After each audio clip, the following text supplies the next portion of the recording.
ina gaya muku ko in dai abinci ne za ku ci abinci za ku koshi musamman ke ka san ni a rayuwa ta ina son doguwar mace wallahi abinci ku ci a kawo muku kaji ne kun koshi komi kun koshi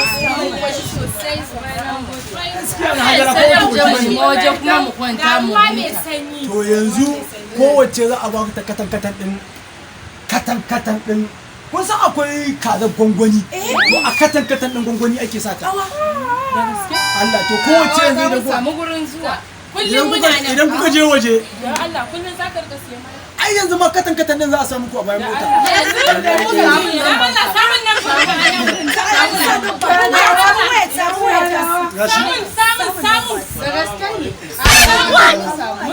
yanzu ku kuje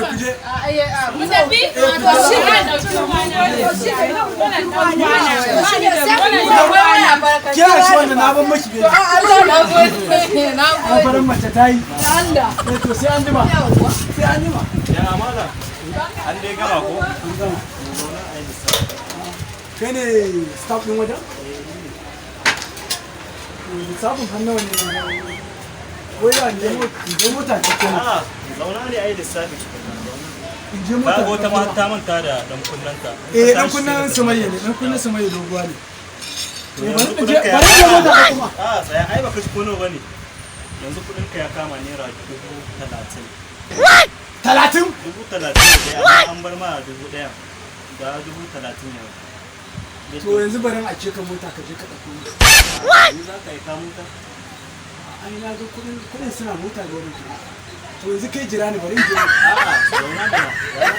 ta ya za a yi ka siyo cin abinci ka ce ka bar kudi a mota ka tashi zuwa nisa ba ka dauko kudin ba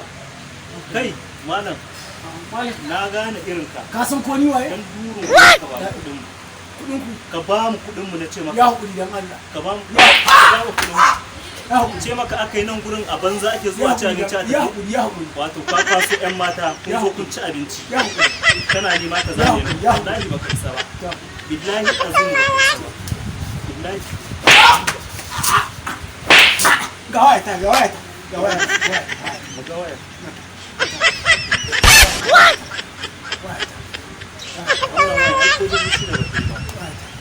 abin da ke cikin faktori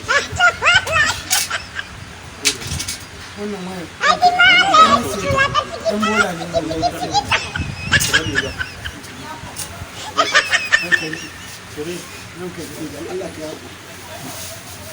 wallahi in